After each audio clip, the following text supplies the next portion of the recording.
Hello everyone and welcome to beautiful Hampstead on a slightly cold but very pretty autumn day. I'm taking a break from a piece of research I've been doing and that's what I wanted to talk to you about. Well, not taking breaks so much because we all need breaks from time to time, but research and when to know when it's time to actually stop researching and move on to the next phase. How do you know when you are stuck, when you're getting sidetracked? How do you know when you are on track, when you are actually keeping focus on what you're meant to be doing? I think those are questions that everyone who's ever done any piece of research ever, whether it be a piece of study or an exhibition research or publication research, that's questions we have all asked ourselves from time to time, I think.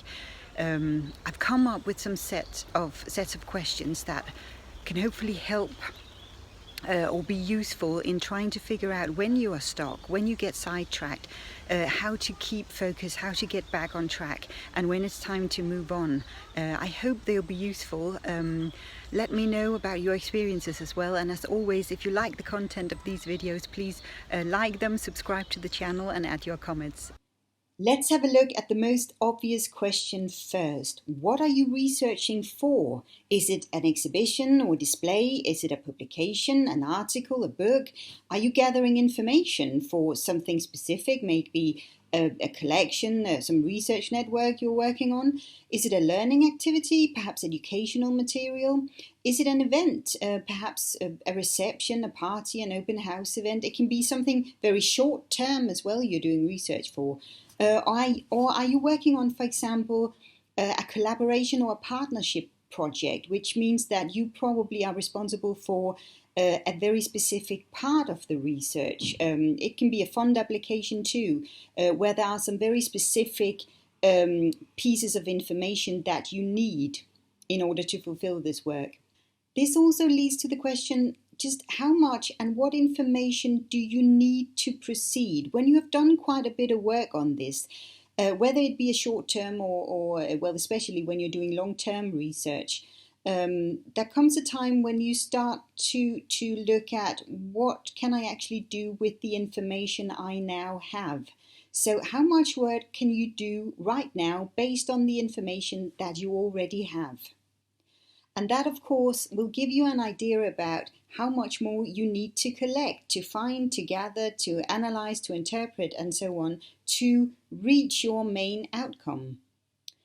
Now, a very important question: what should you leave out? And that means deliberately not start work on. You will by now have opened quite a lot of new chapters in this research work, or it will open doors into many other pathways you can choose to tread on this research trip.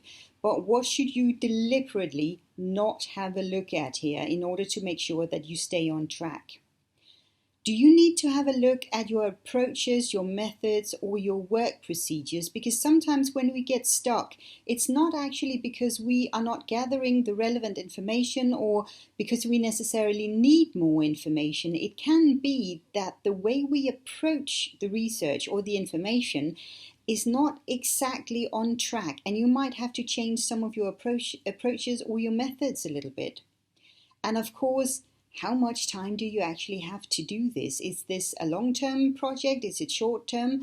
Are there some milestones you need to make sure that you reach? Are you keeping an eye on the deadlines here? How much information can you actually manage to gather in the time you have available? Now, if you do get sidetracked, how do you actually know?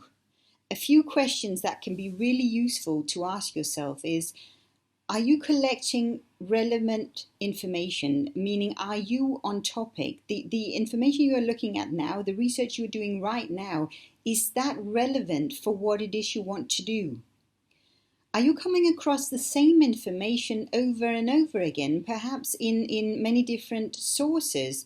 That could be an indication that you have actually reached the level of information you can gather on this particular subject.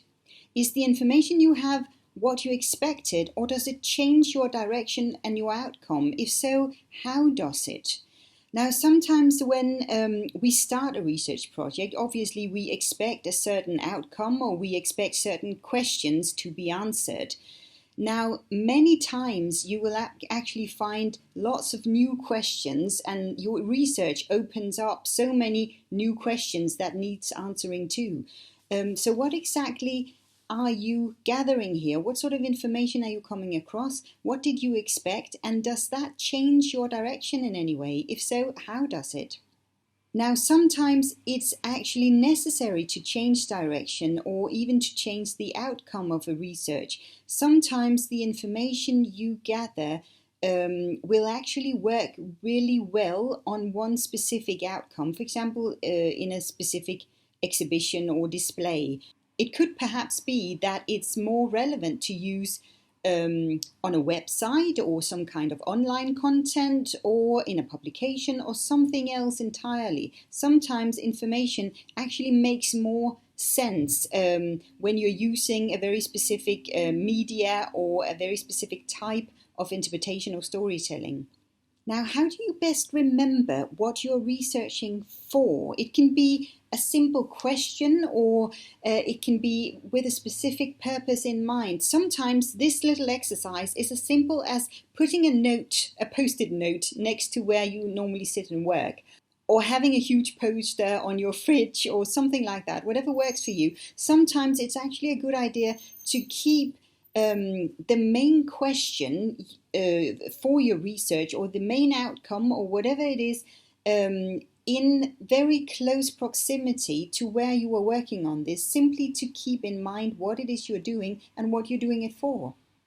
Sometimes when doing brainstorms, you're actually not moving forward, perhaps because you're brainstorming the same questions, or you might be brainstorming with the same group of people over and over again, and you are kind of stuck a little bit. Sometimes you need to actually go and find other people to brainstorm with, sometimes people who are not at all working on the same thing you are. It can be people completely outside the sector you're working in.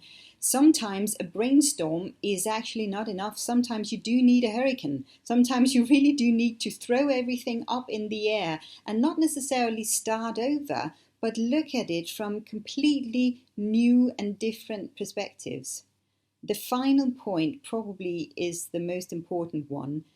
Ask for help when you need help. I think there's still some kind of presumption that asking for help means that you have somehow failed. And of course, nothing could be further from the truth. Asking for help is and support or encouragement or anything really is just pure sense when you're doing any kind of research. It makes sense to ask other people if this makes sense to them as well, if this is relevant, if their expertise can somehow help you or support you in any way. Asking for help is essential for any kind of research. One of the most fantastic things about doing any piece of research really is when you get so absorbed by a research question or information gathering that you completely forget time and place, and therefore also the purpose of why you're doing this and the reason for why you started this research, because often you start a piece of research with a very specific outcome in mind. The thing is, though, that even though you might have been asked to do a specific piece of research, perhaps as part of a job you're doing, there's no reason why you can't return to it later on, and why you can't actually go back to some of the questions, because essentially what you're doing is opening up new doors, new questions. You never really stop researching, you never finish. That's the beautiful thing and the fascinating thing about it.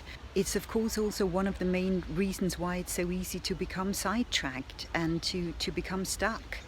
It's hard to keep focus, because essentially what you're doing is to open up new questions, which is of course also the entire purpose of research. Let me know about your experiences, how you go about research, what's some of the most valuable things you have learned during a piece of research work. It's always great to hear from you.